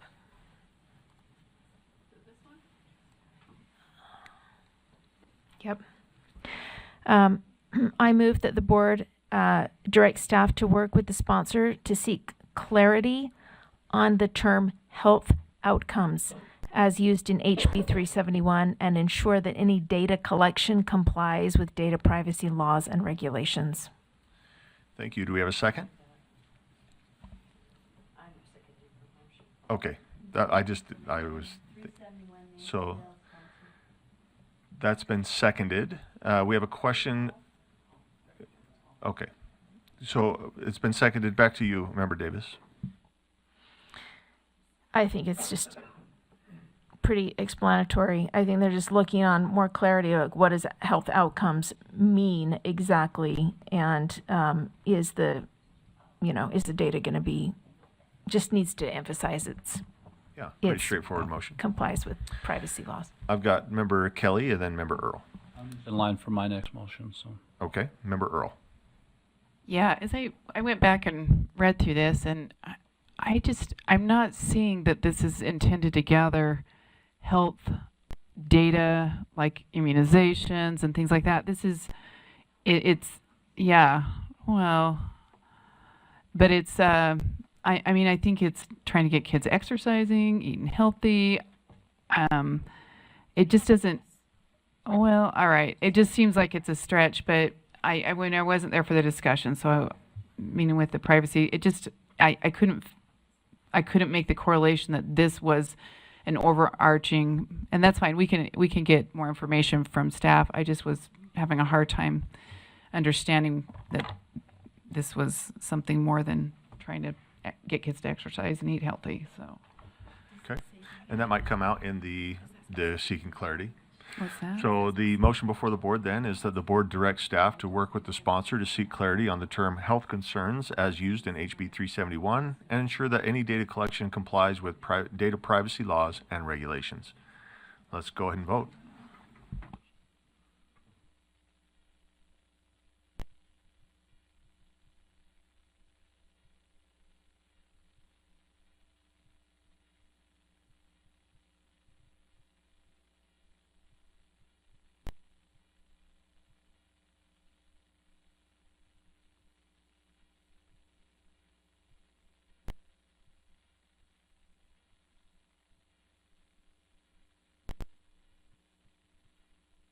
Okay, that passes. 11 in favor, 2 in opposition, 1 abstention. Those in opposition are Member Hall and Member Carey, with Member Brenton abstaining. Yep. Member Kelly. I know that many of us over the past few months have gotten lots and lots of emails over HB 415 that was passed by Representative Strong. I think there was a handful of us there yesterday as that was being presented. And my motion, I think part of there's a lot of panic with schools. Let's put the motion on the floor, then we'll speak to it. Sorry, my bad. Is that okay? Yeah. Yep. Thank you. And I'm happy to entertain. All right, the motion is that the board directs staff to work with Representative Mark Strong on HB 344. And I'm going to add and to delay the implementation date of HB 415 to the 26-27 school year. I guess what I'm trying to get at with this is let's get a second. Yeah, sorry. No worries, no worries. So I will second it, Yeah. assuming you will say HB 415 from the appropriate year. Yeah, so that's what I'm trying to get at with this is like 415 is supposed to be coming into it being implemented for the 25-26 school year, but they're still debating 344 that would replace 415, and there's still a lot there's still a lot of Representative Welton, for example, yesterday asked a couple of questions. He said, a debate class, that's a language, it technically could be considered a language arts class, right? So that's a graduation requirement. So does that class fall into a class that you can't charge a school fee? And so there's, I think what we ought to do, and what I'd recommend as a board is, let's, and I know superintendent was there as well, is look at course codes and say, these course codes, English 10, English 11, etc., go down the list and say, these course codes cannot charge a fee, these course codes can charge a fee, and be more specific with which classes can charge a fee and which classes cannot. But there's a lot of confusion about school fees. Thank you. We've got Member Lear. To the maker of the motion, you're not necessarily proposing that, what you said at the very end, because I fear that those course codes change as fast as legislators do. So I don't support the end of it because that doesn't help us long term, but I do support the main part of your motion to say without certain school fees, programs will go away. And then it will be a greater divide between the haves and the have-nots. So that troubles me. And I can't abide waivers. I mean, waivers are part of a permanent injunction. I don't know why someone hasn't reminded him of this. Or maybe, yes, it was that bill, not the other one. That there's a permanent injunction that said waivers are essential to school fees, period. And that was established a couple of years ago as this discussion started. So I support the rest of it. Thanks. Thank you, Member Lear. Member Kelly, did you have a response, or you don't need to? I've got. Okay, perfect. Member Earl. Okay, so maybe I need to seek some clarification. So if we say, you're saying wait a year for the implementation of 415, so 344 can roll out? Is that to the maker of the motion? Yeah, Chair, if he wants to answer. Yeah, I'm kind of confused. Let's push that button for us, Member Oh, Kelly. yeah, sorry. Watching the presentation yesterday, I don't think this thing is moving through quickly. I don't think it's going to be, there's a lot of question marks still about what can charge a fee and what cannot charge a fee. And there's a lot of unclear, which class can, which classes can't. And so what my recommendation is that we request that the implementation of 415 be delayed to 26-27 to give the board and Representative Strong more time to work on HB 344 and clarify some of those terms. Okay. Follow up? Yeah, I think there's still a few questions out there, but I still think that one's going to move quicker than I think we think. I think, yeah, I got a lot of thinking going on. I do think that if it does move quickly, though, at one of our meetings, we need to have a motion to a waiver of our April 1st deadline. So maybe that's something we just need to keep in mind this next week. I mean, I'd be happy to even make that motion. I don't know. I think that gets messy. They're messy in some interesting ways. Just because 415 we're asking to delay, but we're modifying, and so okay. I see where you're going though. So thank you. Okay, thank you, Member Bollinger. Thank you, Chair. Yeah, just a couple of points, and my understanding is, again, that it's going to be probably moved through quickly, and so I would be curious, just for clarification of the purpose of this, to Member Carey through the chair, is this because you want to make sure that there's something in place that allows these students to be able to pay fees for elective classes? And that's to Member Kelly. Oh, sorry, if Kelly. I'm Sorry. Yes, thank you. understanding. I mean, if Joe, Terry would wants you to like to answer take that as well. He does have all the papers in front of him. Yeah. Yes. Can we give him a microphone, Member Kelly? And then I'll have a follow-up. Sure. Yeah, so the April 1st deadline, I'm seeing schools scrambling to know, are we, as we're putting together our class schedule, as we're putting together our class courses, part of, and I know that in HB 344, they're saying, hey, you don't necessarily have to list the fee and disclose that to people for a year, but we are going to require you to not charge fees for these classes this year, starting this year. And so I feel like schools, I've talked with my principal, there's still a lot of just unclearness, uncertainty with an upcoming April 1st deadline. And I think we're rushing it. We're rushing this job. Thank you. One more follow-up? Yes.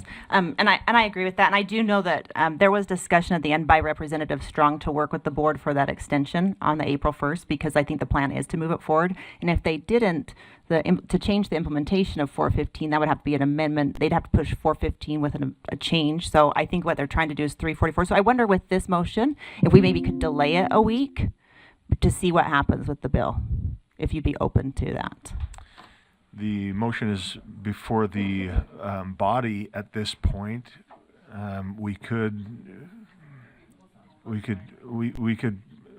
if there's a motion to postpone, is that what you're suggesting here? Okay, so you're making that motion, not asking him to make that motion. Okay. So the motion then is from Member Bollinger, a motion to postpone until next Thursday's meeting. Do we have a second? A couple of seconds. Okay, so with the second, do you want to speak to this? Or is postponing debatable? We can talk about this? Yeah, we can do that. Okay, keep going, and then we'll. Thank you. I just think that by postponing a week, I think we'll be able to see how fast it goes. From my understanding, their plan is to move it fast. This might just be a moot point. Thank you. Member Bogus. Thank you, sir. I don't oppose this motion, but I would like it to be added to the agenda. And so I would move that we add it to the agenda and not just put it on the motion doc. Because a lot of times we postpone things and then they just don't really come up. And if we agendize it, then we are actually addressing it or voting it down. And that way we're sure to make certain that our members are not disenfranchised on the back end of these postponements. Is there any opposition to specifically agendizing this? Seeing none, we're going to do that. Okay, Member Davis. When I say we're going to do that, I don't mean to have an ego and be like, staff, get it done, but can we get it done? Thank you. A few of us spoke with him, was it yesterday? I don't know, the week is a blur, but asked if he would come and speak to our whole board so that we could ask any of these clarifying questions that we needed to, since so many of our constituents are concerned right now. And he said he would come, if that's amenable to you, chairs, a week from today at noon at the Capitol. Yeah, so if we put this on the agenda, we can get a kind of a time certain for him. Does that work, staff? Oh, perfect. So we're gonna make sure these line up. Is that what you're saying? I completely support this motion if there's still ambiguity, but I want to read the draft, and I want to make sure that the language of this motion preserves the amendment that everybody was asking to preserve for another year. So I just want to get clarity around that. Okay, thank you. This motion is postponed. So with that, let's move on to this. This concludes agenda 12.1. Thank you, board members. What's without objection? Oh, I think we're good. So, well, he's already on the agenda, so we don't need to. We already asked about putting it on the. I asked if there was any objection. I can put it on here. We can push the button. Okay. Watch the minutes. If I messed up, then let me know and I'll fix it next time. Okay. Board members, let's take a few minutes. I know it doesn't even feel like 7 o'clock, does it? So here's what we have left. If I can address the board, we are going to move agenda item 9, the ULEAD report, to tomorrow. We also have the agenda item from law and licensing for tomorrow. I want to do the agenda 10, direct employees of the board, for then 10.1 state superintendent, because I'd like to get a committee together. So I'd like to address that tonight. We also have consent calendar. I would hope that we could address that tonight if there's a motion to put that away. And then we have our closed session.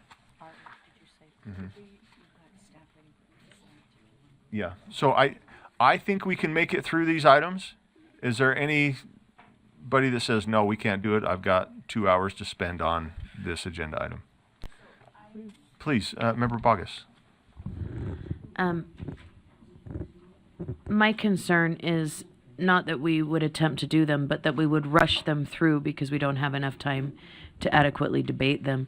And not that it's the most important thing, but I am required to be at the Capitol tomorrow at 4:20. Yeah. What, any thoughts or recommendations? I would move it to tomorrow so that we have enough time to adequately debate it. Okay. So then I would move to postpone the consent calendar to tomorrow's agenda. For consent? So, yeah, I get that. We're kind of in this space, right, where if we add it to tomorrow, you potentially can't move it. I'm being informed that we need to do it tonight. Let's see what we can do. How's that? Let's see how far we get. I hear you. I don't do shenanigans. Well, now the public, it sounds weird because I'm responding to you and they can't hear you. So let's stop that. Okay, so let's go ahead and look at agenda item. Oh, we're doing a break. Let's do 7 minutes. 5 minutes. 5-minute break. Thank you.